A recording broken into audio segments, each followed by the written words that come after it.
Are you ready to stop the self-sabotage and create the life you desire? Well, in order for that to happen, you need to break free from the bad beliefs that are holding your success hostage. You need to optimize the stress by turning it into extra energy for success. And those hurtful habits? Well, we need to give that pain a purpose for progress. Welcome to Stop the Self-Sabotage and Create the Life You Desire podcast. So what goal do you have that you want to get as quick as possible? What dream is to be achieved that's going to improve the quality of your life? And what is going to make this all faster, quicker, easier, take you to the next level up with less effort? It is going to be getting the agreement of your subconscious mind, which runs all of your habits and patterns, and success or failure is simply a repeated habit and pattern. So joining me today are two other certified hypnotists who want to share their wealth of wisdom on how to make your mind work for you, and using that through the suggestions you'll give yourself, or if you decide to reach out and work with someone on this, they'll let you know exactly what to look for so that way you're getting those quality results right away. So I have Jesse and Angie with me today. Say hi, guys. Hi there. Hello. Okay. And Angie, if you could share your contact information right at the very beginning, let's get this going. It's Angie, ANGIE, at harmonyharbor.com. That's my email. harmonyharbor.com is my website. And my phone number is 314-422-6520. Okay. And Jesse, how can the audience reach out to you if they like what it is that they're hearing? You can find me on Facebook at Sailor Clinical Hypnosis, and my phone number is 636-317-3377. All right. There you go. And you can find me in a couple of places, canhypnosishelpyou.com, if you want to claim your complimentary coaching call on how to turn those dreams into reality, or you can claim your free hypnosis audio download at drewdawnferguson.com. Okay, so let's get right into this. What is the number one thing you like to do for yourselves, Jesse and Angie, whenever you're setting a goal? What is the one thing that you like to do for yourself to make it easier for you to achieve? So what do you think? I'm just considering. Well, like you said earlier, Dawn, this is Angie.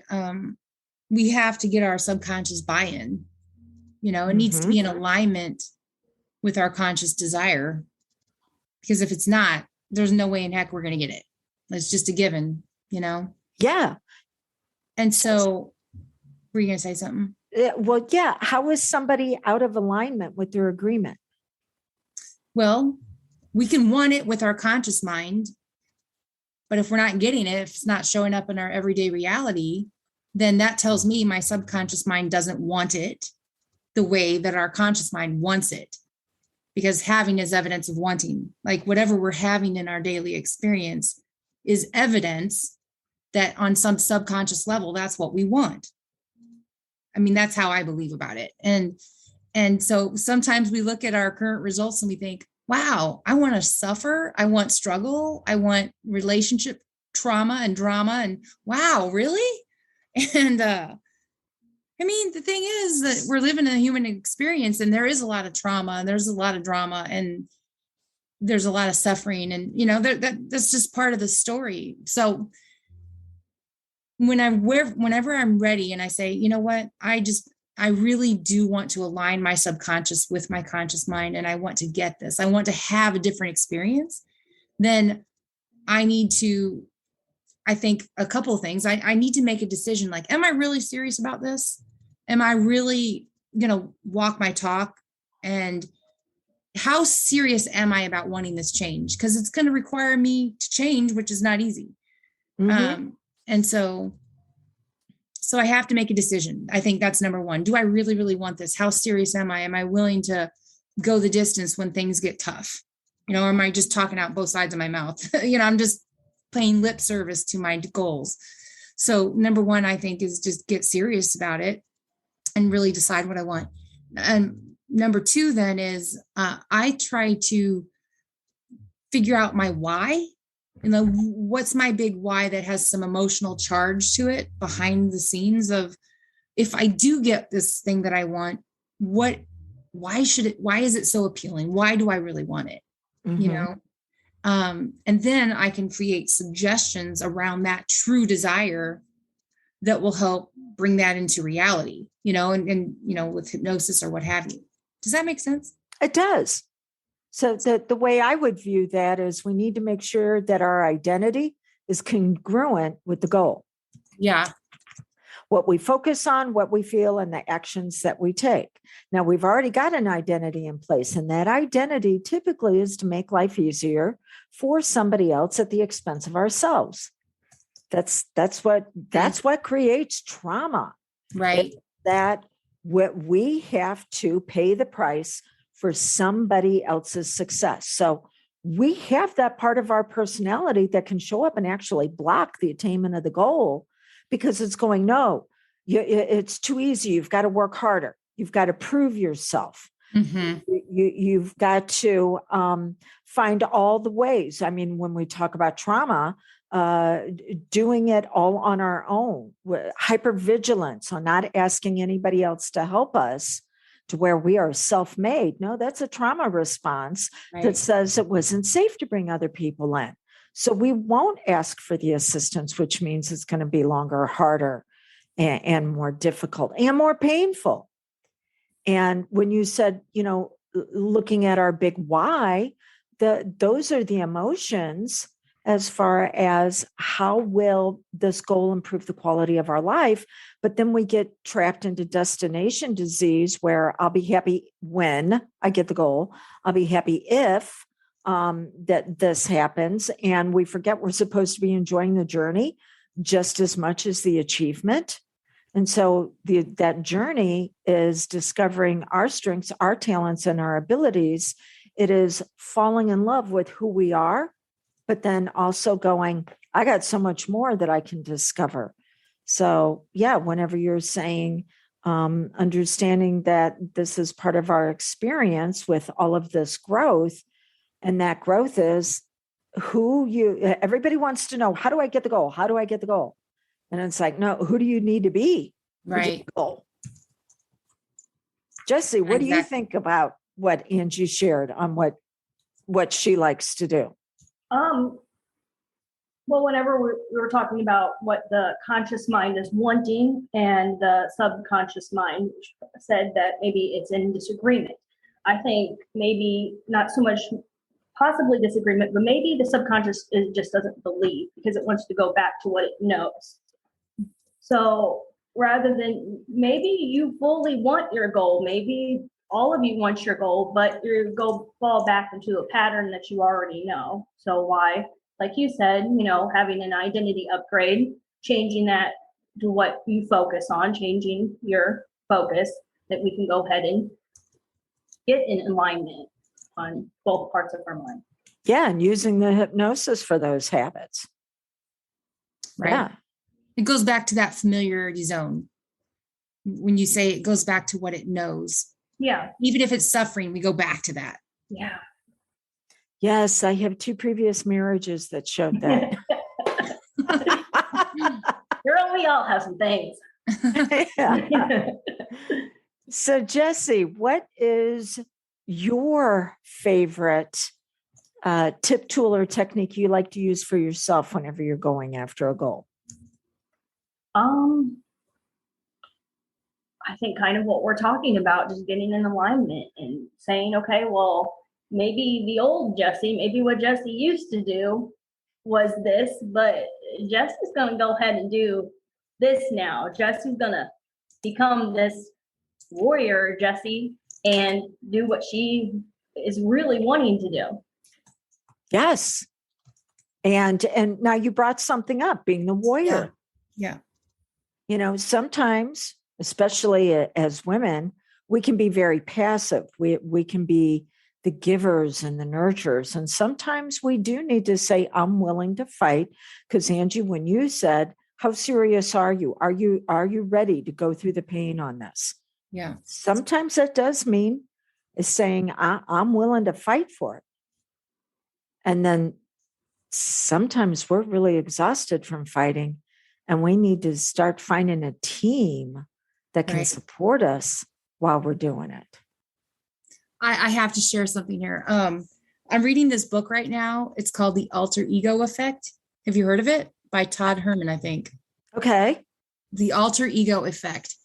And so I'm almost done with the book, and I've really enjoyed it, because being a hypnotist, I'm always thinking about the subconscious mind. But this is actually creating an alter ego that he talks about how you move from the ordinary world, in which we have all these blocks and all these beliefs and, you know, even fantasies of martyrdom. I don't know why I'm saying martyrdom, because part of my human design is to be the martyr. I don't like that, but oh well. So here's the thing. I'm creating, to get to my extraordinary world, I need to create an alter ego. And that alter ego becomes that upgraded identity that also shifts the beliefs and everything, you know, in the subconscious. And so for me, I see this woman who is, I'm on a white stallion. I don't know. Like, I love horses. So I grew up with horses, and I love, one of my most joyous things when I was a child growing up was to ride. I didn't have a white stallion, but I had a beautiful horse, and I would just ride full out, and that my hair was being blown back, and it was just such a feeling of freedom. And so my alter ego is somebody who's not afraid to step on, I don't want to step on other people's toes, but you alluded to, Dawn, how, you know, we sacrifice ourselves, right? Yeah, somebody's got to pay the price. At the expense of others, because when we're not true to ourselves, we betray ourselves. And so this other part of me, this alter ego, she doesn't betray herself, but she's confident, she's calm, and she knows when to ask for a sale. She's not shy about that. And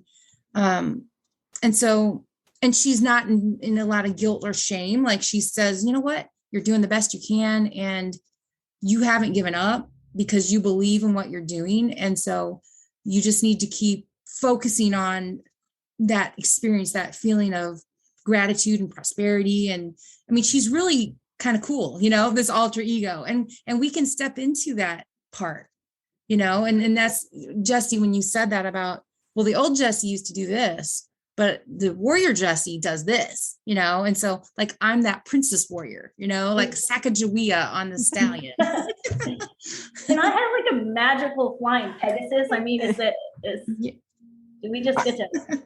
I actually did a session for a client one time, and afterwards she goes, oh, the unicorn was the coolest thing. And I'm like, what unicorn? And she goes, didn't you put a unicorn in my session? And I'm like, no, I put you at the My peak. Little Ponies fan. And she just I put her at the peak of the mountain, that she climbed up the mountainside, and that it got difficult at one point, but she kept going, and then she got to the peak, and she had a larger perspective, looking down and seeing the path she took. So the next time she took the path, that would be easier. I didn't put any unicorn there, that then landed, and she got on its back and flew off. And when we think about that symbolism, as far as what you were saying, Angie, as far as the flight, the freedom. Yeah. And then, Jesse, when you're going, My Little Pony, and it's like, yes, the adult conscious us is not going to choose a unicorn, but the subconscious, which speaks in symbols, has to have not language, but symbols to anchor. So that's what one of the things that I wanted to share is that when we are first working on upgrading this identity and to the, whether you call it an alter ego or parts therapy, it's not long-term memory yet, because long-term memory just happens automatically. That's our habits and patterns. It's kept in the working memory or the short-term memory until we've had enough repetition that then it becomes habitual. And depending on who you listen to, it's anywhere between 66 and 91 days of continuous action for that identity to upgrade. So during that time, we need to have triggers. We need to have prompts that remind us of that identity. So right now, one of the ones that I'm working with is I was doing self-hypnosis the other day, and I actually asked for my subconscious. It said, well, what would you like me to work with right now? And a bear showed up. Well, I know the symbolism behind bear energy is typically healing. And I'm like, oh, okay. So there's something that needs to be as healthy as possible. And I've been working on doing extra weightlifting exercises and eating in a way that fuels those extra exercises. And I'm now hiking with several different groups of people, several different times during the week. And so, yeah, all of that would make sense, that I need to continue to keep this front and center until this identity being toned and strong becomes my reality. So on my phone screen, when I open up my phone, I have a picture of a bear because that reminds me I'm supposed to be working on my health. Mm-hmm. So I've placed in a couple of other places these prompts that are this symbol that says this is what you're working on right now. And so, Angie, like what you were talking about, having a picture of a white stallion. Yes. And by the way, at the end of the book, he talks about exactly what you're talking about. He calls it a totem or an artifact or something like that, that we ground into the physical experience. So, we have something like, here's an egg, just something that we can touch and hold, or to really ground in the physical with the subconscious mind, Would your learning modality be affected by that? So if you were kinesthetic and you want to touch something, you touch it. If you want to visually see it, or if you want to hear it, would that be? Yeah. Yes. So Jesse, explain to people what a learning modality is. It's how you perceive the world. If you perceive the world through touch or feeling, then you're kinesthetic, if I'm pronouncing that right. If you perceive the world visually or auditory, then you need to process the world with those things. If you won't feel validated unless those things come to you in that manner. Yeah, did I explain that? You did. And I was reading something from another hypnotist the other day when he said, think about putting together IKEA furniture. Do you want to touch everything? Or do you want to read the directions? Or do you need someone to walk you through the directions? They follow it and tell you out loud. It simply says, this is how we want to experience the world. And you're right on the validation.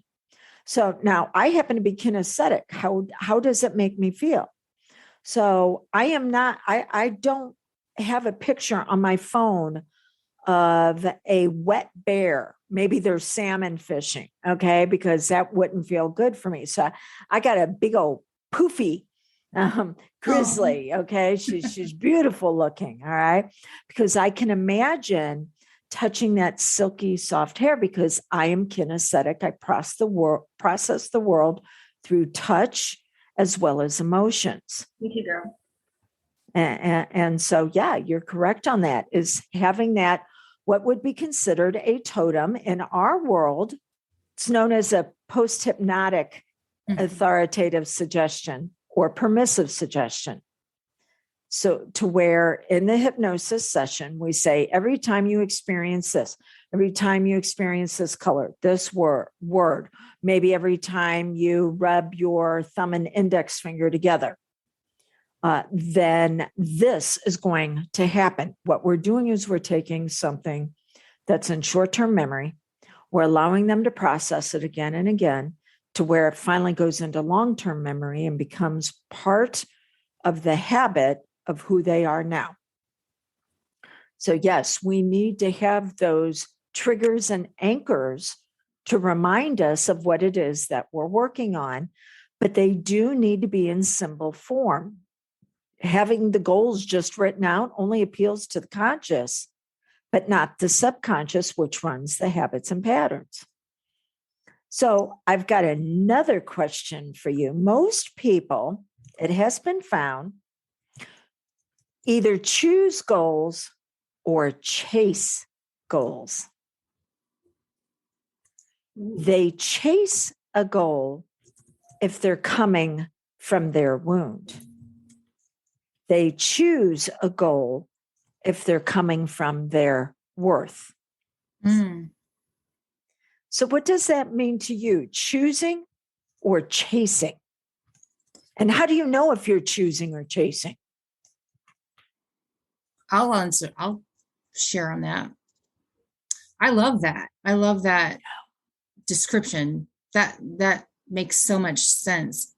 I think for the longest time, I have chased goals because I think that it was almost coming from a wound, like, I don't know. I just feel like it's felt at certain times in my life, like it's been difficult, like, oh my gosh, like I try everything, I do everything, and I still don't get what I'm wanting, There we go. Trying everything and you're not getting it. Yes. Yeah. That victim mentality, that martyr mentality.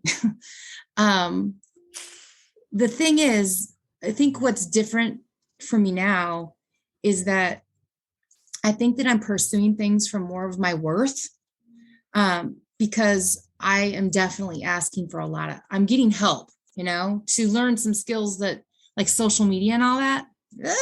Like I just didn't want to really deal with that. And so I think I just hid my head under the sand and, just didn't deal with things. And so felt overwhelmed. And so that felt more like a chase. But like you said earlier, Dawn, about we ask for help. When we feel worthy, we don't feel like we have to go it alone.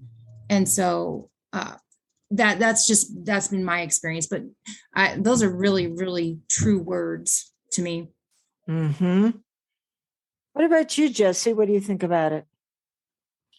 I hear you. I'm feeling you on that one.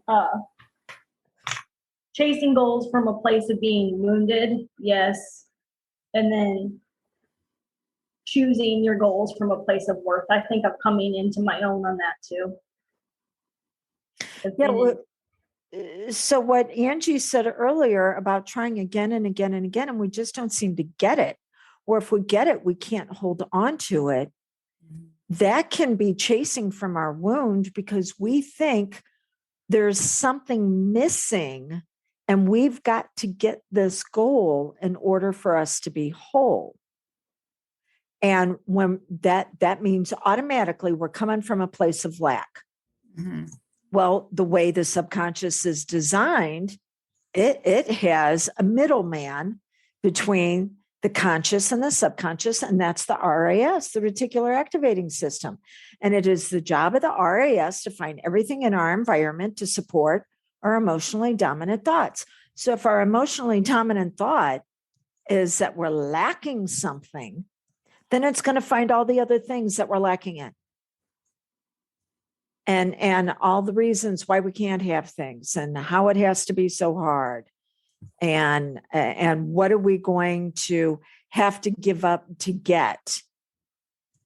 And so we have 4 different types of wounds. We have where there is abandonment, rejection, unworthiness, and invalidation. And abandonment, for dealing with that wound, we're going to be chasing goals, but we're never going to follow through. And then there's rejection. And if we're coming from that wound, then whenever help shows up, we'll reject it and go, no, no, no, I can do it all on my own. And then unworthiness is when we come from the wound where we are constantly making life okay for somebody else at the expense of ourselves. And invalidation is when we won't even allow ourselves to see our own strengths, talents, and abilities because we've been taught to connect to other people by having problems. So that's when we chase our goals. Now, if we come from our worth and revelation, that's when we're going, who do I need to be in order to get the goal? How can I create certainty? How can I give myself freedom? How can I pair up with other people and make a significant difference? How can I love myself? I was talking to a client this morning who said, yeah, the golden rule is you want to treat others the way you want to be treated. I said, that is not the golden rule. The golden rule is you love others as you love yourself. That was the golden rule. Doesn't say love others more than you love yourself. So when you love yourself in a healthy way, then you're able to discover more of your strengths, talents, and abilities and go after those goals with excitement, knowing that there's going to be challenges, but the real challenge comes in at who are you? Who are you really? Because we're looking for honesty. We're looking for somebody who has our back. We're looking for healthy boundaries. We're looking to understand vulnerabilities and their limitations. And we're looking for an intuition that works correctly. All of those are different parts of trust. But trust is something that is expressed from inner to outer. We can't have somebody who gives us an outer solution for an inner challenge.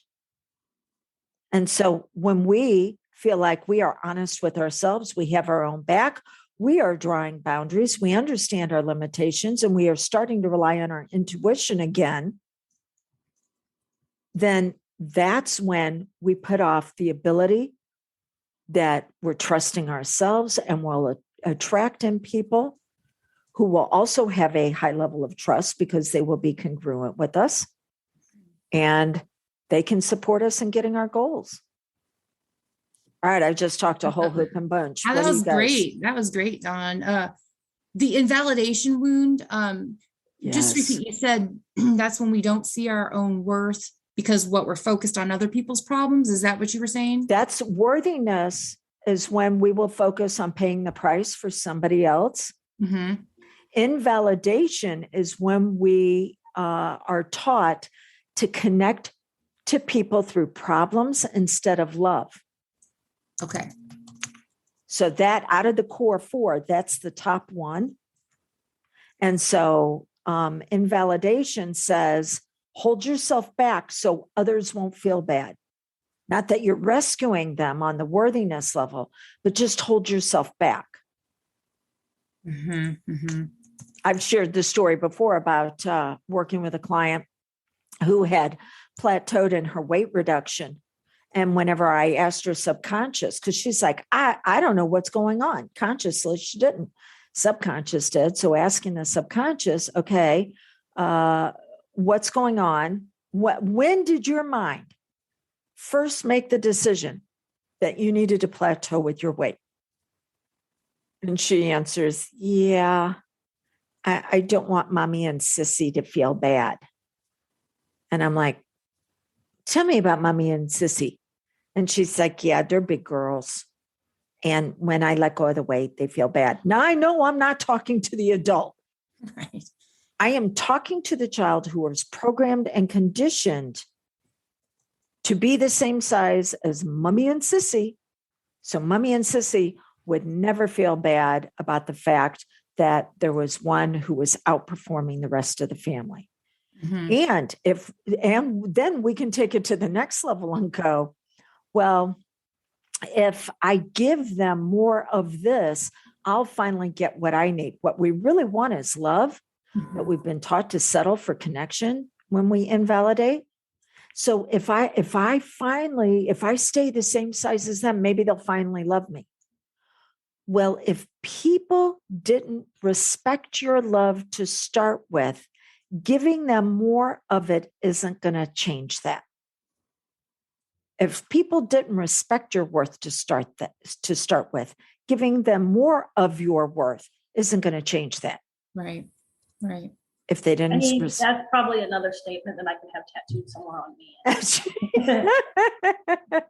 Yeah, giving them more of being connected through painful problems isn't going to give you the love. Did that answer your question, Angie? Yeah, that did.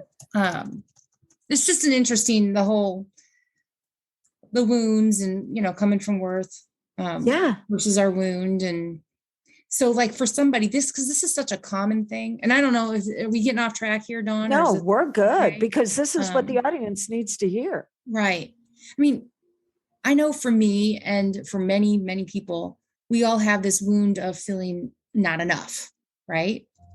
And so when I think of these 4 wounds of abandonment and rejection sound kind of alike in some ways. Well, let me give you an example. Abandonment, when experienced as a child, is something that you counted on went away without any advance notice. So I think that would be my wound. My parents gave my dog away whenever I was 9. I had the dog since I was a few months old. They didn't tell me about it. They thought they were going to spare me. And so that's abandonment. Rejection is when we say, it was given away because of me. Somehow I didn't do enough. And then we go up to unworthiness and we say, and it was given away because of me, because I wasn't good enough. So each layer builds on the next one. I remember this. Yeah. Mm-hmm. Mm-hmm. And then invalidation. So the not enoughness, obviously that's the unworthiness piece. And I think about how like children who are like, say you have a parent who was like, I'll use my example, my dad was abusive to my mom. Right. And so, I felt like he wasn't there to provide that stability or role modeling when I was growing up. Mm-hmm. And so there was all those things. There was abandonment, right? Because, a father should protect, not harm, right? And then in the rejection, there was a person, it felt like a personal rejection as a child. Yeah, it was. And then the I'm not enough piece, that has definitely been a part of my story, feeling like not enough time, not enough money, I'm not enough. So that's a big piece, but it's like it's building. So if you have unworthiness, you're saying you also have abandonment and rejection, correct? You got it. Mm-hmm. And the invalidation part, we hold ourselves back, and we get caught up in the drama of other people's problems because we want connection. Dawn, I feel like I'm really screwed up. But here's the beautiful thing, because each of these, the law of polarity says everything is created as a whole. So if there is a wound, it has to have the other side, which is the worth. So if we have somebody that's going, oh my gosh, I've got all 4 of these, they hold worth in all 4 of those areas. That's what's magnificent. Well, what's interesting about that, and I don't want to make this all about me, I'm just trying to use examples here, but my human design thing, I just learned about this. I mentioned I'm that martyr or heretic or whatever that is, that I'm also what's called an alchemist. So because of the wounding, I think this is what you're saying, right? Because of the wounding and everything that I've experienced, that I'm good. My design is, hey, I'm not going to let this keep me down as a victim anymore. But when we decide I'm no longer a victim here, that's when we can help other people alchemize and transform. Does that make sense? Yes. So the more we do it for ourselves, to where we're offering something for ourselves. Remember how I said earlier that we cannot give what we do not possess. So as we're working on ourselves, because trust is projected out. We're honest with ourselves. We understand what our wound is as well as what our worth is. Right. We have our own back. We are drawing boundaries. Boundaries are simply containers of power. So we draw a boundary around ourselves to keep us safe and to explore what are our limitations. Because when I step outside of my boundary, it's not good for anybody. And then I start relying on my intuition.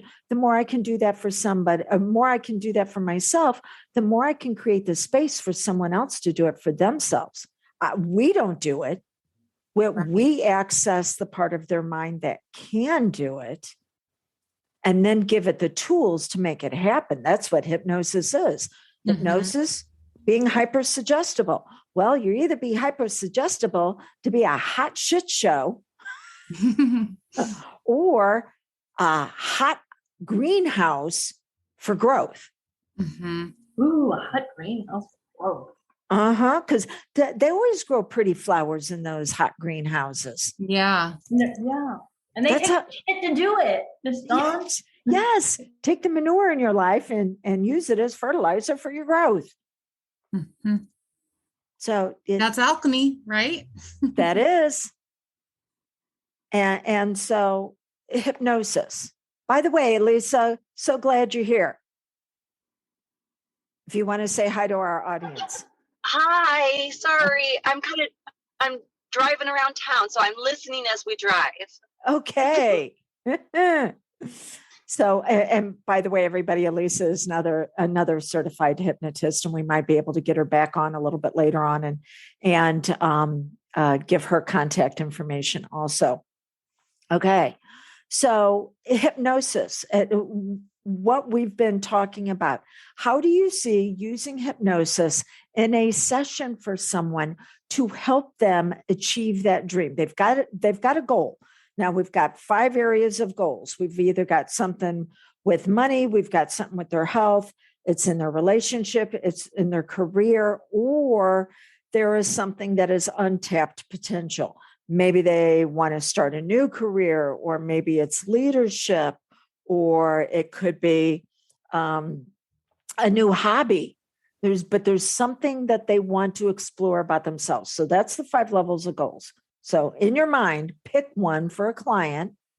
And then how do you see yourself using hypnosis to help them bring about these upgrades and transformations? And I'll start. Do you want to start? Yeah, I'll start. I would activate both sides of the personality. I would go back to the part that would be considered wounded. And I would go, okay, yeah, it makes complete sense why you keep showing up. You're triggered to do something that you were programmed and conditioned to do years ago. So we're alleviating you from having to do that. But then what's on the other side is the worth. I like to call her the wise woman, who knows exactly what you should be doing to do the upgrade, and actually bring those two together as a team. So that's what I would do. It's not discarding or letting go of one, or that one is better than the other, because the child has a lot of creativity and they have so much energy. So the wise woman just stands there and watches the kid run around the playground going, you go, girl, you go. So harnessing that energy and that youthful curiosity, but then also combining it with the worth and the value that the client brings to life, and going, yeah, you need to come into an awareness of who you really are and find ways to use the lessons of your past to achieve those dreams starting now. Now would be a good time, I would think. So Jesse, what is it that you were going to say, what you would do in a hypnosis session? I like that. I like that you're saying that you're activating the wounded part and you're pulling Angie's alchemy in there and taking what's wounded and then the warrior woman, the wise woman, worth of yourself, and combining that. To me, I like to study the Tao, and that's totally the second verse of the Tao, that everything is works together in that way. I would like to see that person when they're telling me what they want. I want to envision that in my mind. So when I'm going to help them, or when I'm going to hypnotize them, that's what I see for them, and that's how I view them. And I'm the first person that gets to see them and say, hey, well, this is what you are now, because I'm on board. I've bought into it. So let's do this together. Oh, I like that. So you're seeing in them what they possess, just like a butterfly cannot see its wings. Ooh, that's a beautiful So they can't see their own beauty, but we're going to hold up the mirror to them until they can recognize it and accept it for themselves. I like that. Thank you. Angie, how are you going to use hypnosis? What are you going to do?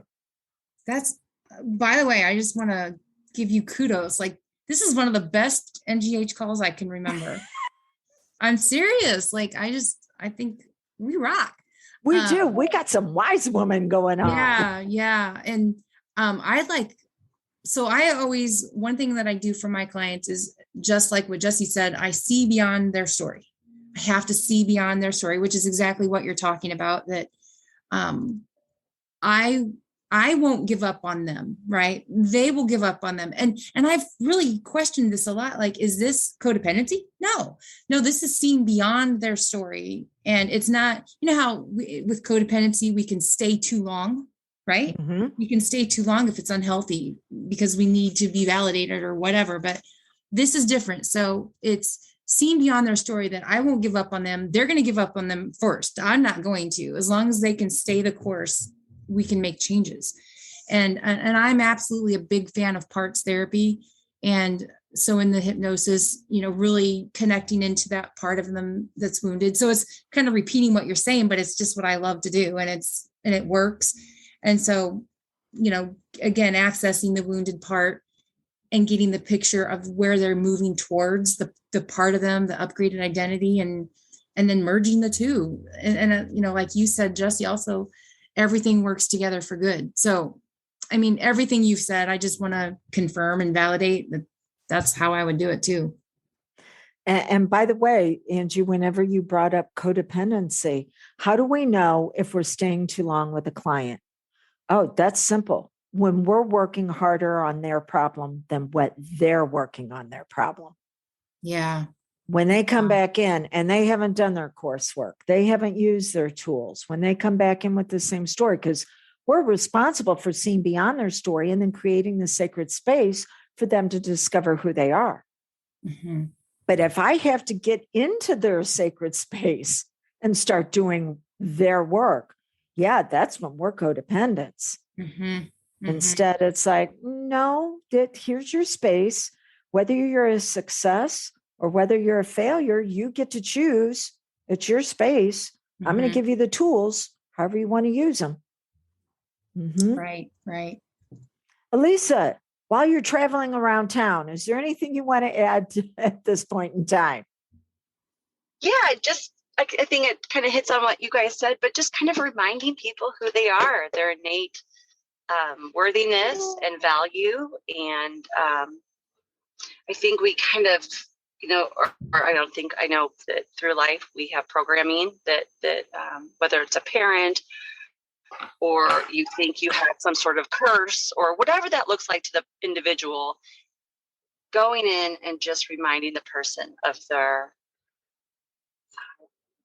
inherent goodness and the possibility that they have inside of them. Yes, that possibility, that potential. And that's where a lot of people get confused, because they will fall in love with their potential. So they will love their potential, but they will only accept themselves. And it actually needs to be the other way around.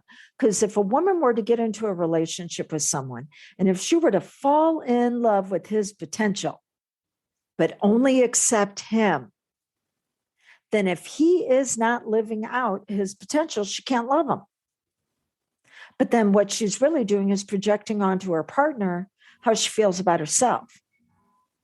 Because we will fall in love with our potential and we'll only accept ourselves instead of loving who we are right now. But we love ourselves so much, we're ready to explore new things about us. What else do we not know? And so, yeah, Lisa, you're right as far as reminding ourselves that there's so much more to be discovered. I've signed up to go hiking several times a week with different groups. And the one group I went out with the very first time, we're out on the trail and it was like ready, set, go. And there were like a dozen people and they left me in the dust. I mean, I was the last person. Now, my wound showed up. It was the little girl of 5th grade out on the field, recess, and everybody in class had divided up into 2 teams for kickball. And I was the last one to be picked. And the teacher said, nobody picked Dawn. And both teams were like, no, nobody wants her. Oh. And because I was so uncoordinated, I know it. But that was a wound. And boy, she showed up on that hike and she was like, just turn around and go back. Nobody wants us. And I went, you know what? But I'm not doing this for them. This isn't a team sport. This is Dawn. And let's discover what we can do on this hike on our own. And when I shifted that energy within a couple of minutes of going, I need to explore more about who I am, not going back to a wounded part of me. A couple of minutes later, 2 people on the hike stopped and waited for me and said, yeah, we decided to hang back here and enjoy the hike with you.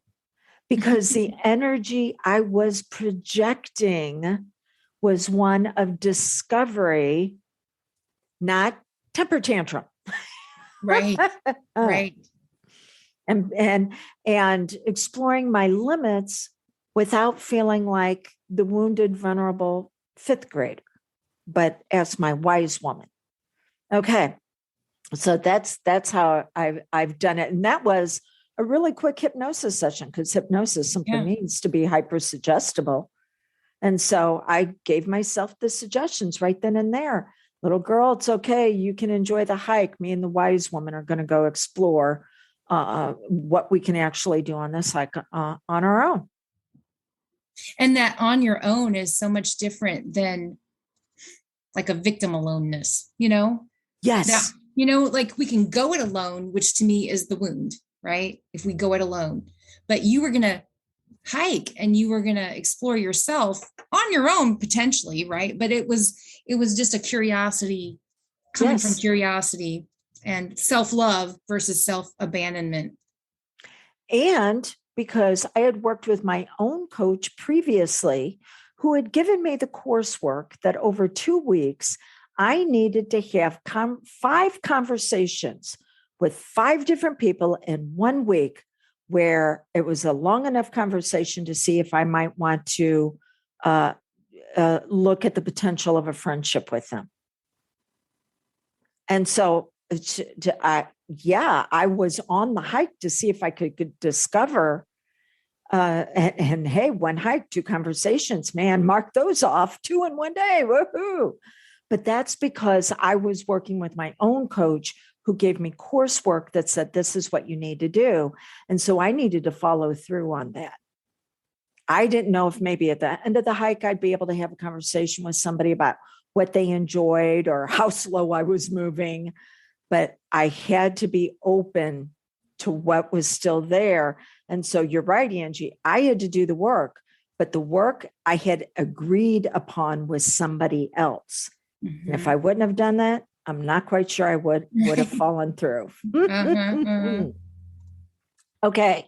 So as we begin to wrap things up, I want you to think about the one thing you want your clients to know to help them in their goal achievement, turning their dreams into the reality. What's the one thing that you want them to remember from today? What do you think?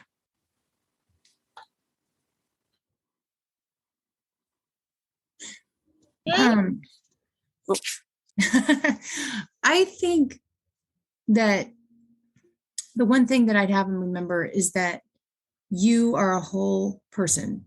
You have all these different parts within you, and you are worthy of embracing all of those parts. And you can do that with hypnosis and your own suggestions, embracing all of you and stepping up into a new identity. And yeah, when you say embracing all of you, you mean what we would consider progress as well as the pain. Right. All parts, the parts that we disown, we want to disown, but it's like, nah, they're part of us, right? Everyone's a mirror in some ways, and that it's all okay. Yeah. Jesse. I think that's beautifully said, Miss Angie. I don't think I could say it better than that. I think that was. Thank you.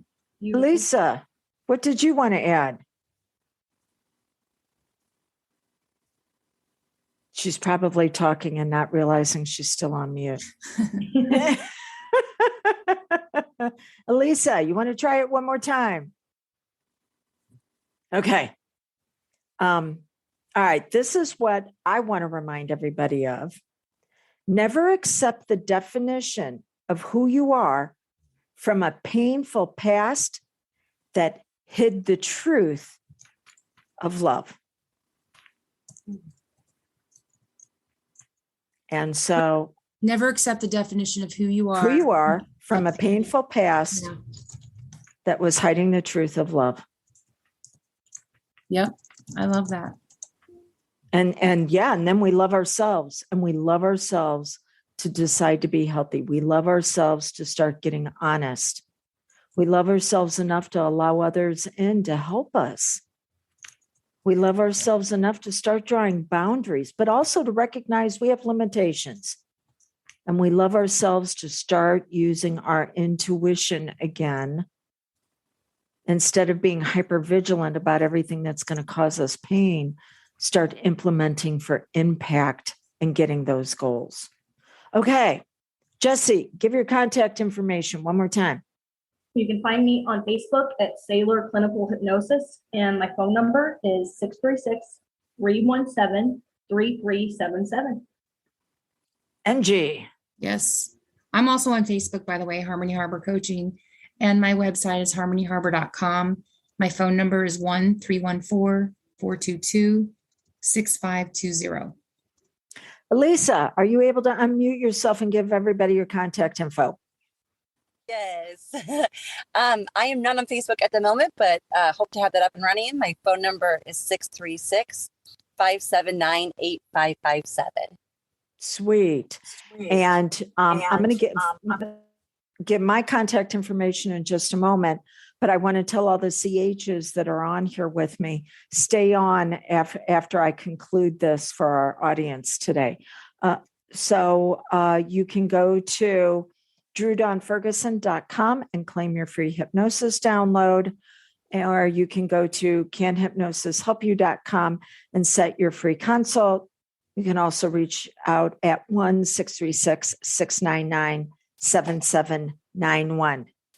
All right. So to our audience, we all show up. All of the beautiful goddesses that are on the call with me today, we show up every single month because we feel like you are worth it.